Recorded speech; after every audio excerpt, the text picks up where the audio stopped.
નમસ્તે દર્શક મિત્રો, આજે આપણે વાત કરવી છે ગૌ હત્યા પ્રતિબંધનો આખા દેશમાં કાયદો લાવવા માટે શંકરાચાર્ય માંગણી કરી રહ્યા છે, મુસ્લિમ સમુદાય માંગણી કરી રહ્યા છે.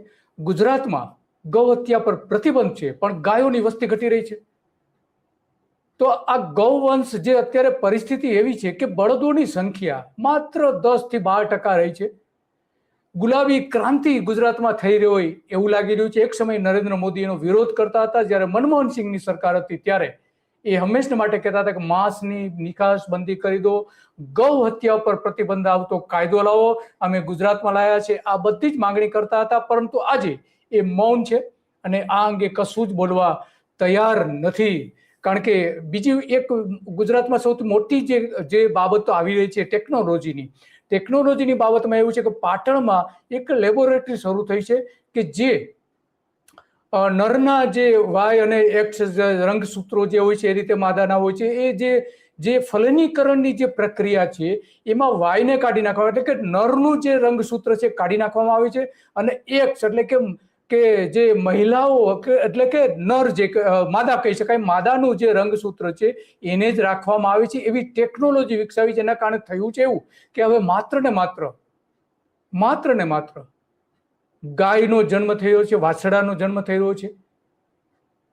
બળદોની સંખ્યા એના કારણે ઘટવાનું હવે પ્રમાણ વધવાનું છે, કારણ કે 2022 આ ટેકનોલોજીનો અમલ થયો છે અને અત્યારે લગભગ 70,000 જેટલા બચ્ચાઓનો જન્મ થઈ ગયો છે આ ટેકનોલોજીના આધારે.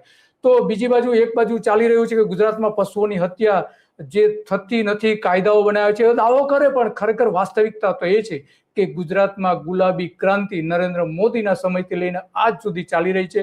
બળદ વગરની ગાયો અત્યારે બની રહી છે અને પાટણની જે લેબોરેટરીમાં જે ડોઝ તૈયાર થઈ રહ્યા છે એ ગુજરાતમાં આખી જે પશુઓને, જે પાલતુ પશુઓ ગાય અને ભેંસ બંનેને એની જે ઇકોસિસ્ટમ ગોઠવાયેલી છે એ સદંતર બદલાઈ રહી છે.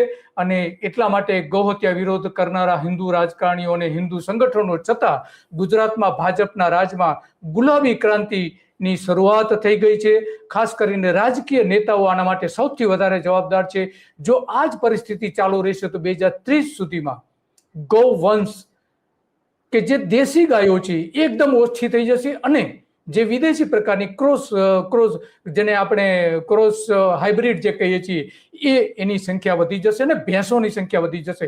તો આજે આ પરિસ્થિતિ અત્યંત ગંભીર ઊભી થઈ છે અને એટલા માટે આપણે આની ચર્ચા કરવી છે. અને ચર્ચા કરવા માટે આપણી સાથે કિરણભાઈ જોડાઈ ગયા છે, જે ગાયો માટે સતત લડતા રહ્યા છે, વર્ષોથી લડી રહ્યા છે, ગાય બચાવો આંદોલન પણ કરે છે, અનેક જગ્યાએ એમણે દરોડા પાડીને એ પ્રકારની પ્રવૃત્તિ પણ કરી છે. અને જે ગાયોને ગૌચરમાં જે સરકાર ગૌચર અત્યારે આપણે જાણીએ છીએ કે છેલ્લી વિધાનસભામાં જે સરકારે જાહેરાત કરી હતી કે ઓછામાં ઓછા 7,000 જગ્યાએ ગૌચર ઉપર દબાણ થઈ ગયા છે.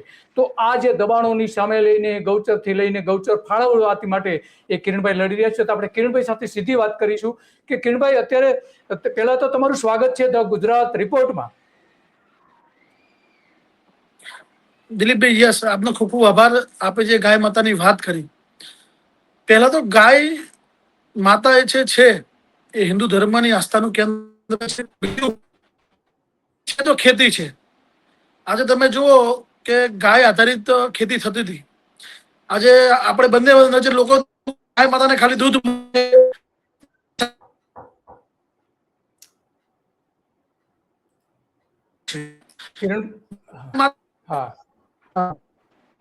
કિરણભાઈનો અવાજ કપાઈ રહ્યો છે, કારણ કે ગીરની ગાયો જોવા માટે ત્યાં ગયા છે, એટલે ગામડાઓમાં છે, એનો અવાજ કપાઈ રહ્યો છે. તો હા કિરણભાઈ, યસ. ગાય છે. ગાય જે ખાતર આપણે જે કહીએ છીએ રાસાયણિક ખાતર થઈ ગયા, એનાથી ખેતી પર બહુ મોટું નુકસાન થઈ રહ્યું છે. અને ખેતી પણ ક્યાંક ને ક્યાંક હવે લોકો કરવા મજબૂર રાસાયણિક ખેતરોથી થઈ રહ્યા છે, કે ખાતર ઓરિજિનલ મળતું નથી અને ખાતર પોસાય એમ પણ નથી. અને બીજું, ગાય માતાની વાત કરીએ ત્યારે આજે સમગ્ર ગુજરાતમાં પશુધન ઓછું થઈ રહ્યું છે. તેનું મુખ્યત્વે કારણ 2-3 છે. તો પહેલા માલધારીઓને ગૌચર હતા તે ગૌચર ખતમ થઈ ગયા. પહેલા ચરિયાણ હતું જે આજુબાજુના ગામડાઓમાં, ત્યાં બિલ્ડરોએ જગ્યા કવર કરીને તાર ફેન્સિંગ કરી કાઢી. પેલા ગામડામાં જગ્યા હોય તો ચરિયાણની જગ્યામાં પણ ખેડૂતોની જગ્યા રહેતી, પણ અત્યારે મોટા ભાગમાં અમદાવાદ શહેરના આજુબાજુ શહેરોમાં બિલ્ડરોએ જગ્યાઓ કબજે કરી કાઢી, એટલે ચરિયાણની જગ્યા ના રહી. ત્રીજું, પશુધનમાં જે આટલી મજૂરી કર્યા બાદ માલધારીઓને પૂરતું દૂધનો ભાવ નથી મળતો, જે ગામડે ડેરીમાં, તે ખૂબ મોટું નુકસાન છે. એટલે ક્યાંક ને ક્યાંક હવે માલધારી સમાજ આ પશુધનથી દૂર થઈ રહ્યો છે. પશુ રાખવા જે તબેલા રાખતા હતા, તબેલા કરતા ઘરે પશુધન રાખતા, તે હવે માલધારીઓ રાખવાનું બંધ કર્યું છે. એટલે મારી સરકારને નમ્ર વિનંતી છે કે ગૌચરની વાત આવે, પશુધન ગાય માતા બચાવવાનો કાયદો, પણ આજે પણ અમદાવાદ શહેરમાં ખુલ્લે આમ અને ગુજરાતમાં ખુલ્લેઆમ મોટા શહેરોમાં કસાઈઓ રાત્રે આવે છે, ગાડીમાં આવીને ગાય માતા રોડ પર બેસી હોય તેને આવીને કસાઈઓ આજે પણ લઈ જાય છે. તો એ લોકોને કેમ રોકવામાં નથી આવતા? તેમની ઉપર કડકમાં કડક કાર્યવાહી કેમ કરવામાં નથી આવતી? માનનીય હર્ષ સંઘવી સાહેબ જયારે ફાકા ફોજદારી કરે, એક પણ કસાઈને છોડવામાં નહીં આવે, તો તમારી પોલીસ શું કરી રહી છે? ખુલ્લેઆમ આજે ગુજરાતમાં ગાય માતાની હત્યા થઈ રહી છે ને આપણે જોઈએ છીએ, ઘણા બધા ગૌરક્ષકોના વિડીયો જોઈએ છે, જે ગૌરક્ષકો ગાય માતા બચાવે છે. એટલે ગાય માતા હિન્દુ ધર્મ પણ ખતરામાં કહેવાય, પણ કેવલમાં કેવલ કહેવા માટે હિન્દુ ધર્મ ખતરા, કેમ ગાય માતાની વાત કરનારી સરકાર ક્યારે પણ ગાય માતાની વેદના નથી સમજી શકી. તમે અમદાવાદના 168 ગામડાઓને એ લોકોએ શહેરીકરણમાં ભેળવી કાઢ્યા અને માલધારીઓના શહેરોમાંથી કાઢી મૂક્યા. એટલે મૂળ માલધારીઓ તો બીજા ધંધામાં જતા રહ્યા, પણ ગાય માતા ક્યાં ગઈ? એ બધી એ પશુધન તો ઓછું પડ્યું. એ પશુધન તમે પકડી ગયા. 55,000 વધુ ગાય માતા ગુમ છે. અમદાવાદ મ્યુનિસિપલ કોર્પોરેશન વાળા પકડી ગયા, એનો આજે પણ હિસાબ નથી. એટલે ગાય માતાઓ શહેરોમાંથી પકડી જવાનું, ગમે તે ગામડાઓમાં આપી દેવાની, અથવા કસાઈઓને પણ આપી દેવાની. આ સરકારનો એક કાયદો રહ્યો છે. ક્યાંક ને ક્યાંક મને એવું લાગી રહ્યું છે કે અલાના કંપની જોડે સરકારે જે 250 કરોડ ફંડ લીધું, તેનું કદાચ મહેનતાણું ચૂકવી રહ્યું હોય સરકાર. અને બીજું કે જ્યાં સુધી ગૌચર ઉપર સરકાર ધ્યાન નહીં આપે, તો આવનારા દિવસોમાં ખૂબ જ ગંભીર પ્રશ્ન થઈને ઉભો રહેશે. મેં તમને પહેલા પણ કીધું, ગૌવંશ નહીં હોય, ગૌવંશ ને પશુધન, તમામ પશુધન ખતમ થઈ જશે. માલધારીઓ પશુધન રાખવાનું બંધ કરી રહ્યા છે. તો ખાતર અને ખેતી, મૂળ વસ્તુ ક્યાંક ને ક્યાંક ખેતી ઉપર મોટું નુકસાન આવશે. ઝેરી કેમિકલો વાળા અનાજ પેદા કરવા માટે ખેડૂતો મજબૂર થશે, અને ક્યાંક ને ક્યાંક રોગચાળો ફાટી, રોગ જે કેન્સરો છે, અન્ય રોગ આપણે જે વધી રહ્યા છે લોકોમાં, એ ક્યાંક ને ક્યાંક કેમિકલના હિસાબે વધી રહ્યા છે. એટલે ખૂબ ગંભીર પ્રશ્નો છે. પશુપાલકોને દૂધના ભાવ ના મળે. તમે જો ડેરી ઉદ્યોગ ડેરીઓ ઉપર આજે મોટી મોટી ડેરીઓ પર કોનો કબજો છે? રાજકીય માણસોનો, જેને ગાયની ખબર નથી પડતી, એને વ્યક્તિઓ ડેરી પર કબજો કરીને બેસી, એટલે મૂળ સમસ્યા એ લોકો નહીં સમજી શકે. તમારે પશુપાલક કોઈ પણ સમાજનો હોય, પશુપાલકોને તમારે ડેરીની અંદર તેમનું સ્થાન આપવું પડશે, તેમની ભાગીદારી સમજવી પડશે, ત્યારે આ ડેરી ઉદ્યોગ આગળ આવશે. ને કે બાકી પશુધન થી માંડીને તમામ આ વસ્તુ ખતમ થઈ રહી છે. ખૂબ ચિંતાનો વિષય છે. અને પાંજરાપોળો હોય કે અન્ય સંસ્થાઓને પણ સરકારને પોતાનું, એ લોકોને પણ જે પશુ દીઠ 30 રૂપિયા આપવા, એ કેટલું વ્યાજબી? પાંજરાપોળો જે આજે પશુધન સાચવી રહ્યા છે, એ લોકોને હું માનું છું સરકારને પૈસા આપવા જોઈએ. સાથે સાથે ગૌચર બચાવનું સરકારે આગળ એક સંસ્થા ઊભી કરેલી, એ સંસ્થા કેમ બંધ કરી દેવામાં આવી? ગૌચર ડેવલપના નામે કરોડો રૂપિયાનું ઉઘરાણું અને કરોડો રૂપિયાનું ફ્રોડ કર્યું. અને આજે ગૌચર બચાવવાની વાતો કરનારી સરકાર ગૌચર સામે જોતી નથી. અને અદાણી અંબાણી જેવા લોકો, ઉદ્યોગપતિઓને સરકાર ગૌચર વેચી મારી રહી છે. એટલે ખૂબ ચિંતાજનક છે. પણ લોકોમાં આમાં ક્યાંક ને ક્યાંક ગૌચર બાબતે એથી માંડીને લોકોમાં અવેરનેસ નથી. જે પશુપાલક લોકો છે એમના પૂરતો જ આમ સીમિત મુદ્દો રહ્યો છે ગૌચર. આજે હું શહેરમાં છું તો બીજા લોકોને ગૌચરને કઈ લેવા દેવા નહીં. ભાઈ ગૌચર અમારે શું લેવા છે? અમારા માટે શું? એ પશુ વાળવા માટે વિશે છે, પશુ રાખે એના માટે વિશે છે. પણ એ સમજતા નથી. આ સાયકલ છે દેશની, આ દેશની સાયકલ છે. પશુપાલક અને ખેડૂત આ બંને ખતરામાં છે. અને લોકો નહીં સમજે ને, તો કે પ્લાસ્ટિક તો ખાવાનું નથી. આપણે અનાજ ખાવા માટે તમારે ખેતી જોશે, ખેડૂતની જરૂર પડશે. તો ખેડૂતને ખેતી કરવા માટે ખાતરની જરૂર પડશે. તો ખાતર પેદા કરવા માટે પશુધનની જરૂર પડશે. આ એક સાયકલ છે. આ સાયકલ ખતમ થઈ રહી છે. ક્યાંક ને ક્યાંક તમે જુઓ, અત્યારે હાલમાં લોકો કેમિકલ વાળા દૂધ બહુ મોટા પ્રમાણમાં ગામડેથી, હમણાં સાબરકાંઠામાં પણ કેમિકલના દૂધ આવતા હતા. એ દૂધ લોકોને શું ઝેર, કેન્સર છે, કેન્સર થશે, આનાથી મોટો રોગ થશે. એટલે લોકોને સમજવાની જરૂર છે. સરકારી યોજનાઓ જે છે એ કેટલી ચાલુ છે, કેટલી બંધ કરી દીધી છે? સરકારી યોજનાઓ જે છે કેટલી, હા, સરકારી યોજનાઓ કેટલી ચાલુ છે, કેટલી બંધ કરી દીધી છે?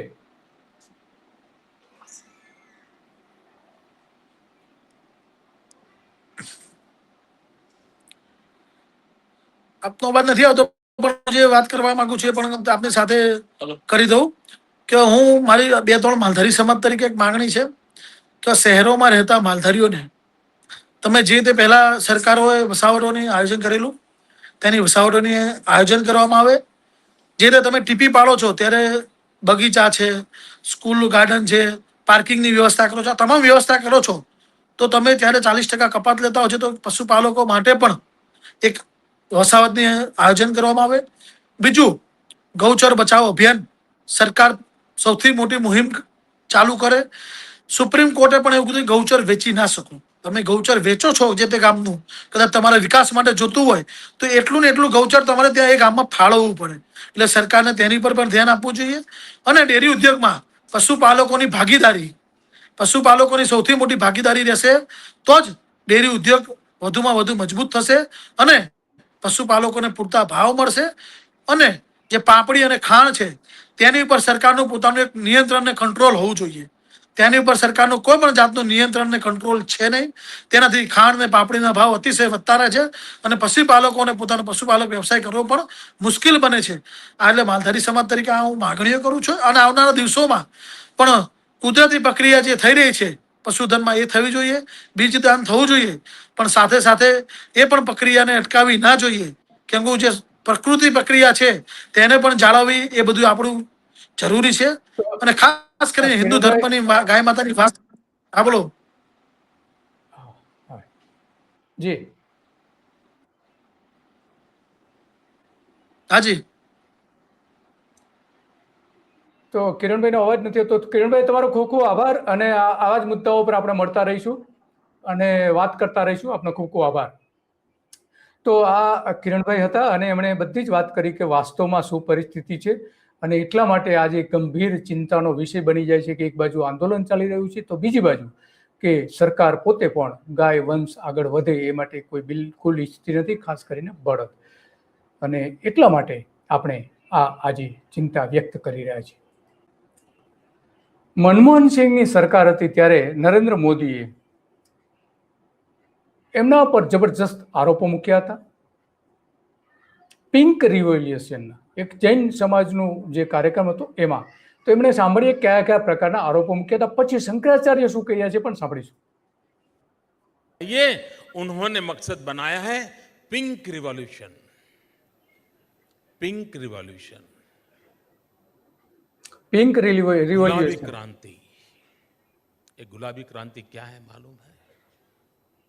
जब पशु को काटते हैं उस मांस का कलर आपने देखा होगा, जैनियों ने तो नहीं देखा होगा, टीवी पे देखा होगा, वो गुलाबी होता है.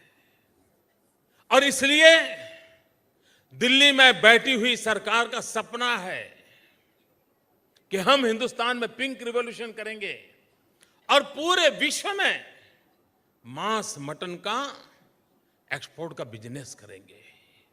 और इस वर्ष भारत सरकार ने घोषित किया है, स्वयं भारत सरकार ने घोषित किया है कि पूरे विश्व में बीफ एक्सपोर्ट में हिंदुस्तान नंबर 1 है. किन चीजों के लिए गर्व किया जा रहा है? भाइयों बहनों, आपका कलेजा रो रहा है कि नहीं मुझे मालूम नहीं, मेरा कलेजा चिक चिक करके पुकार रहा है.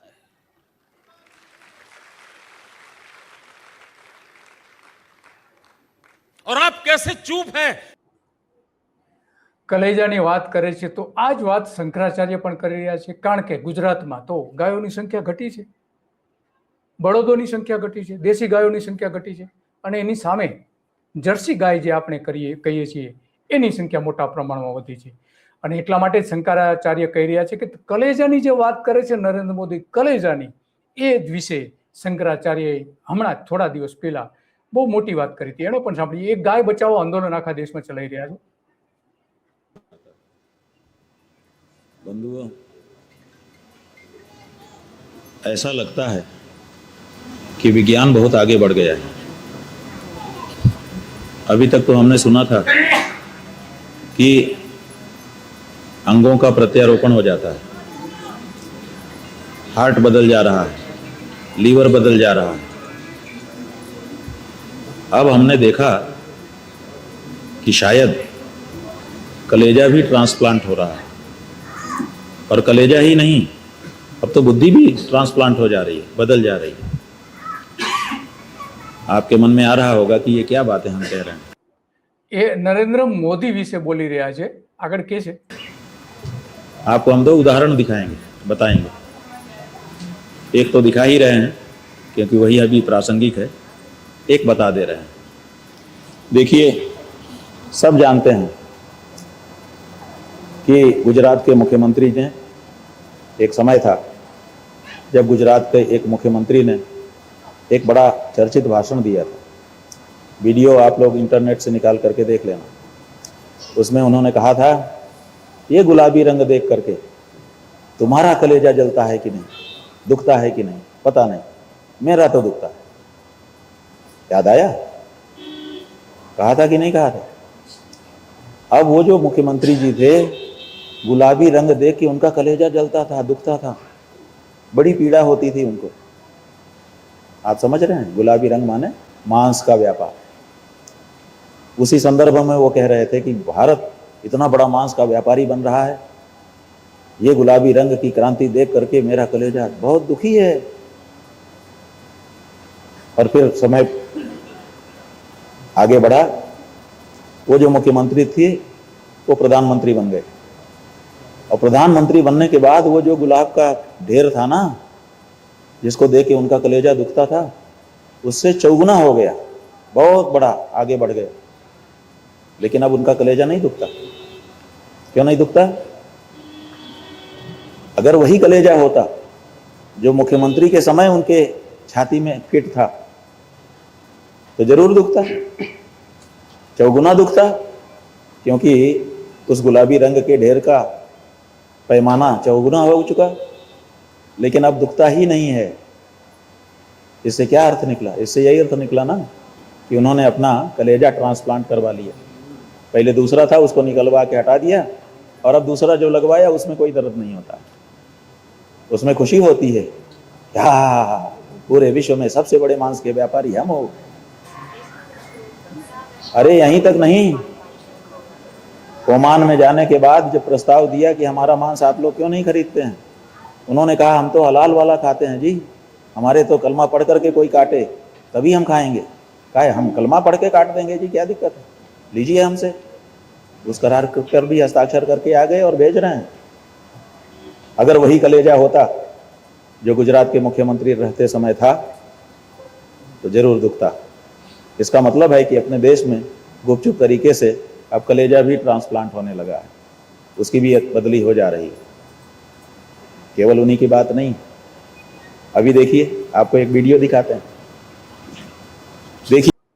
પછી આગળ એ વિડીયો બતાવે છે, પણ મૂળ વાત એ છે કે નરેન્દ્ર મોદી જે વાત કરતા હતા એ અત્યારે ગુજરાતમાં ગુલાબી ક્રાંતિ થઈ ગઈ છે। માંસની નિકાસ, પશુઓને કત્લે આમ ચારે બાજુ ચાલી રહી છે, કારણ કે આંકડાઓ બોલી રહ્યા છે। ગાયો 33 લાખ છે। 2019માં છેલ્લી જે વસ્તી ગણતરી થઈ પશુઓની, એમાં 33 લાખ ગાયો છે, દેશી ગાયો, અને બળદ બહુ ઓછા થઈ ગયા છે।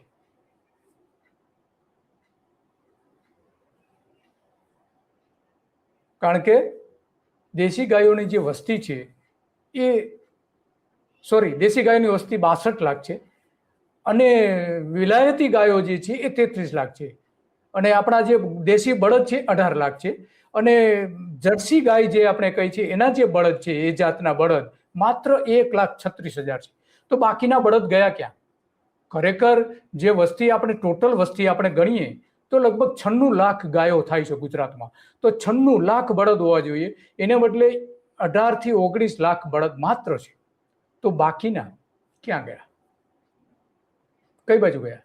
72, 73, 75 લાખ જેવા બળદ ગયા ક્યાં? રાજ્ય બહાર જતા રહ્યા, રાજ્ય બહાર ગયા તો ત્યાં શું થયું? તો આવા અનેક સવાલ છે, અને ઘણા બધા આરોપો પણ મૂકવામાં આવે છે. હમણાં આપણે જોયું કિરણભાઈને કે એમણે તો સ્પષ્ટપણે કહ્યું કે કતલ કરવામાં આવી રહી છે. 95 લાખ બળદ હોવા જોઈએ કુદરતી જન્મ પ્રમાણે. અત્યારે 18-19 લાખની આસપાસ માંગ છે. મતલબ કે 75 લાખ જેટલા બળદ ગુમ છે. એ ગુલાબી ક્રાંતિ નથી. સવાલ એ આવીને ઉભરે છે. ગાય અને ભેંસ માટે 2021 થી શરૂ થયેલી સેક્સ્ડ સિમેન્ટ ટેકનોલોજી કે જે પાટણમાં શરૂ થઈ છે એના કારણે સર્વનાશ થઈ રહ્યો છે. માત્ર ગાયો અને ભેંસનો જન્મ થઈ રહ્યો છે, બળદ અને પાડાનો જન્મ નથી થતો. અને 2030 સુધીમાં આ જે સમીકરણો થવાના છે બહુ ખતરનાક પરિસ્થિતિ ઊભી થવાની છે. કારણ કે આપણે જાણીએ છીએ કે અત્યારે લગભગ 68,000ની આસપાસ એની હાજર સેક્સ્ડ સિમેન્ટ ટેકનોલોજીથી જન્મ થયા છે, બચ્ચાના જન્મ થઈ ચૂક્યા છે, અત્યારે થઈ ચૂક્યા છે. અને એમાં માત્ર ને માત્ર 9% જેવા નરનો જન્મ થાય છે, બાકી 91% માદાનો જન્મ થાય છે. તો આ રીતે જો ચાલતું રહ્યું તો પાડાથી લઈને બળદથી લઈને કતલે આમ થવાની છે. અને એટલા માટે નરેન્દ્ર મોદી તો કહે જ છે કે પોતે શું કરવા માંગે છે એ આપણે જોઈએ આગળ શું કહે છે. नहीं पाता हूं दोस्तों, और इसके लिए क्या क्या योजनाएं बनी है. आपको आश्चर्य होगा, गुजरात का किसान कॉटन पैदा करता है.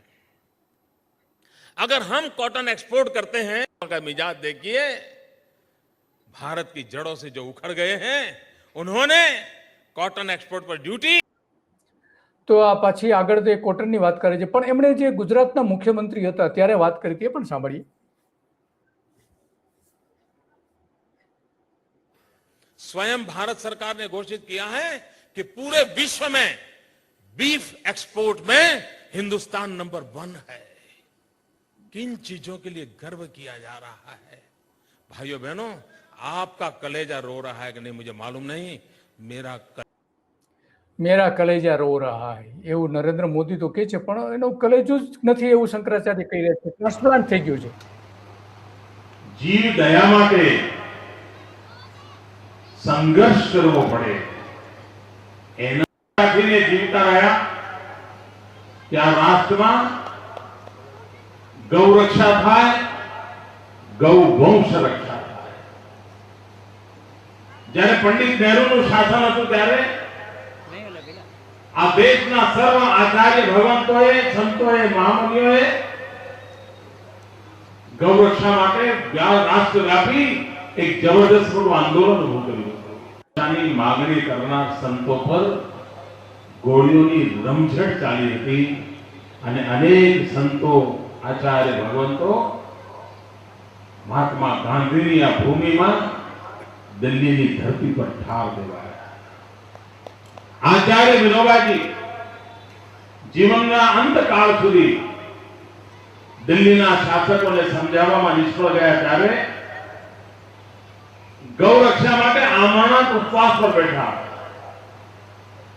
પોતાનું જીવન ગાયને બચાવવા માટે તેમણે આંદોલન ઉભું કર્યું, પણ દિલ્હી સરકારને સમજાવી ન શકે અને વોટ બેંકની રાજનીતિ આ સ્વીકારવા તૈયાર ન થઈ.